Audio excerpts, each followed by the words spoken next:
Ya, sahabat kaum muslim, terima kasih Anda masih bersama kami dan kita juga menyapa sahabat Arisalah. Ya, ini ada pertanyaan dari sahabat Arisalah nih, Dok. Oh FM iya, ya, Radio Arisalah FM ternyata juga alhamdulillah. langsung mendengarkan ini, Dok, apa namanya?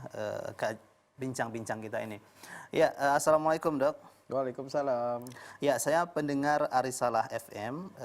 Dokter, ibu saya pernah terkena darah tinggi Ya, dan tensinya sampai 180. ya, Ibu saya sudah berobat di medis, tapi sampai 2 minggu ibu saya masih mengalami pusing yang amat sangat. ya. Lalu ada yang menganjurkan untuk minum air buah mengkudu asli. Setelah 1 minggu, air minum mengkudu baru turun. Ya, masih 100, turun 80. Nah, ini menjadi 80, Dok. Apa namanya, tensinya. Nah, ini mungkin beliau minta pendapat dokter, ini bagus nggak seperti itu, buah mengkudu itu seperti itu. Ya. Ya. Ibu siapa? Bapak, Ibu, ibu. ya ini tidak ada Ya, baik. menyertakan nama ya. Ikhwan Fillah ya. Jadi Bapak Ibu pemirsa, terima kasih atas pertanyaan. Semoga bisa saya jawab sesuai yang diharapkan. Bagus sekali pengalaman yang disampaikan tadi. Memang hipertensi ini adalah penyakit degeneratif yang kesembuhannya itu tidak bisa kita harapkan secara instan atau cepat. Oh. Ya, jadi penyakit ini karena didasarkan oleh banyak dasarnya ya. Pertama, stres itu sendiri itu memicu hormon adrenalin sehingga menyempitkan saluran perdarahan kita sehingga tensinya naik. Atau juga banyak kolesterol yang tertimbun di sekitarnya atau juga membuat kerusakan di dinding pembuluh darah sehingga tegang, resistentif perifer namanya, sehingga menyebabkan tahanan pembuluh darah meningkat, jantung kepayahan sehingga harus memompa lebih kuat, tensinya pun naik. Nah, konsep ini adalah konsep medis modern yang sehingga kita kenal lah namanya hipertensi, tekanan darah yang tinggi di atas normalnya 120. Nah, saya nggak tahu tadi 80 apa benar-benar tensi 80. Kalau tensi tadi 180 jadi 80, yang saya pahami dari pertanyaannya, itu turunnya drastis sekali dan 80 bukan angka yang baik sebenarnya. Normalnya dan sebaiknya pengobatan itu adalah mengkondisikan tubuh kembali kepada keadaan normal, bukan jauh di bawah normal. Iya. Kalau di bawah normal namanya hipotensi, Bapak Ibu. Jadi kalau tensi 180 baiknya diturunkan berapa? Secara perlahan dan berangsur di sekitar 120 sampai 140. Berkisar, turunnya pun tidak boleh drastis, bertahap. Itu ada catatan dokter sendiri di situ. Bukan 180 langsung 100, waduh. Itu sebenarnya tidak logik itu. Nah, kemudian pengobatan medis selama 2 minggu tak turun-turun. Ya, di situ diperlukan keikhlasan dan kesabaran kita dalam pengobatan. Sesungguhnya pengobatan itu tidak hanya mencakup fisik. Nah, ini yang mungkin kurang pas. Yang saya mau tambahkan di sini, ibu sesungguhnya harusnya mencari pengobat yang bisa mengobati fisik maupun psikis, ya, karena banyak juga hal-hal yang berkaitan dengan fisik yang disumberkan dari psikis, kejiwaan. Jadi orang tensi naik karena rupanya stres, anaknya bertengkar saja sesama anak, rebutan warisan dan sebagainya. Betul. Ini yang kondisi yang harus ditemukan, gejala-gejala penyakitnya tadi itu disebabkan oleh berbagai kendala psikis yang mengganggu terus-terusan. Nah, lain halnya dengan mengkudu yang dicoba bisa juga. Itu adalah herbal. Herbal tanaman obat yang Rasul anjurkan juga. Karena Rasul juga mempraktekkan menggunakan tanaman obat, contohnya Nigella sativa, madu, itu kan bagian dari herbal. Hanya saja, begitu banyak herbal di muka bumi ini, tidaklah mungkin tumbuh di Arab Saudi semua, dan tidaklah mungkin dimakan Rasul semua. Tapi Rasul mewakilkan bahwa itu adalah bagian. Dan madu adalah saripati dari berbagai tumbuhan. Ini menunjukkan bahwa banyak sari-sari tumbuhan yang bisa kita gunakan untuk obat atau kesehatan. Nah, jadi kalau mengkudu, saya baca hasil riset-risetnya juga memang bermanfaat untuk menurunkan tekanan darah. Tapi berapa dosisnya, Ini yang perlu dok ya. sampai berapa turunnya, berapa harinya, itu belum banyak artikel yang memfatwakan itu. Sehingga dokter yang disumpah untuk itu tidak mampu atau tidak berkompeten untuk menuliskan resep mengkudu 3x1. Karena dia tidak punya referensi itu. Oke.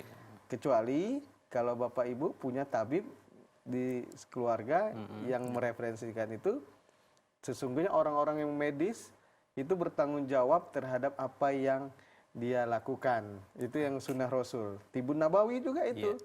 Makanya kalau kita berobat sama ahli herbal pun harus yakin dia tersertifikasi apa enggak, terlatih, pengalamannya sudah banyak atau enggak, seperti itu. Karena kalau dia hanya coba-coba, buka pelang praktek herbal, Ini takutnya terjadi takutnya malpraktek. terjadi malpraktek, tak ada yang bertanggung jawab. Betul. Karena dia bukan seorang dokter. Kalau dokter yang tanggung jawab, Ikatan Dokter Indonesia, kolegiumnya, dan Dinas Kesehatan yang bisa langsung mengontrol dokter-dokter yang berpraktek itu. Tapi kalau ahli-ahli herbal, tak ada. Oke. Maka kita harus bersikap secara bijaksana di sini. Oke. Jadi kesimpulannya nih dok, nasihat dokter untuk ibu nih tadi yang mengkonsumsi buah mengkudu apakah diturunkan, dikurangi atau gimana dok?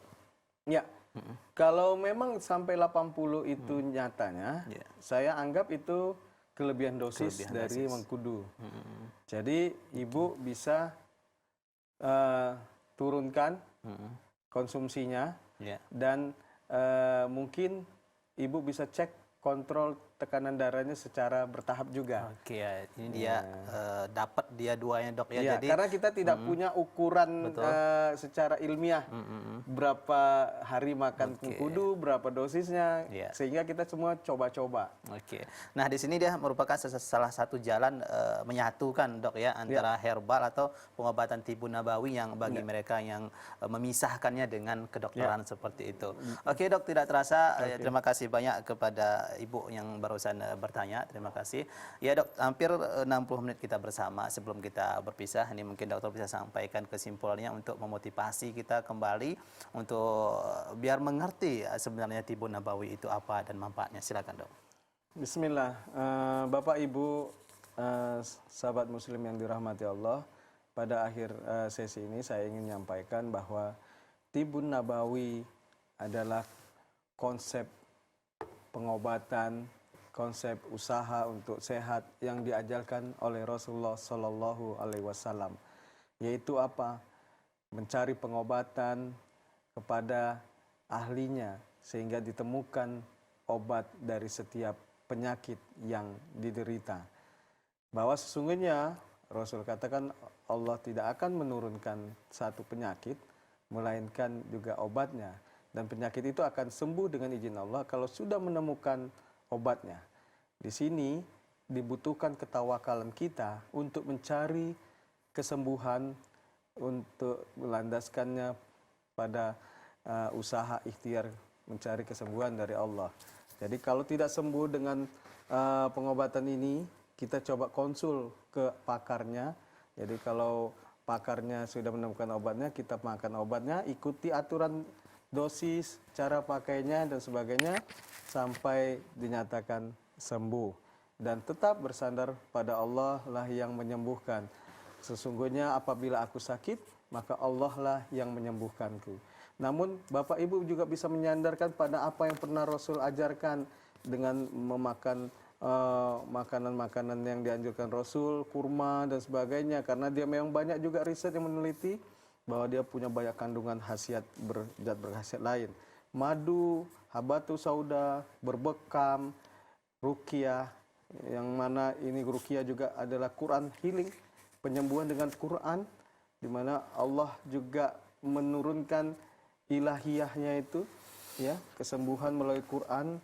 Terapi itu juga ditunjukkan oleh Rasul, itu adalah terapi psikis kejiwaan rohani manusia yang dapat mempengaruhi juga jasmaninya, sehingga jasmaninya bisa berangsur normal kembali, hormon-hormon, enzim-enzim, kimiawi-kimiawi darahnya semua kembali dalam kondisi normal, manakala ruhaniyahnya itu juga kembali normal dengan pengobatan Al-Quran.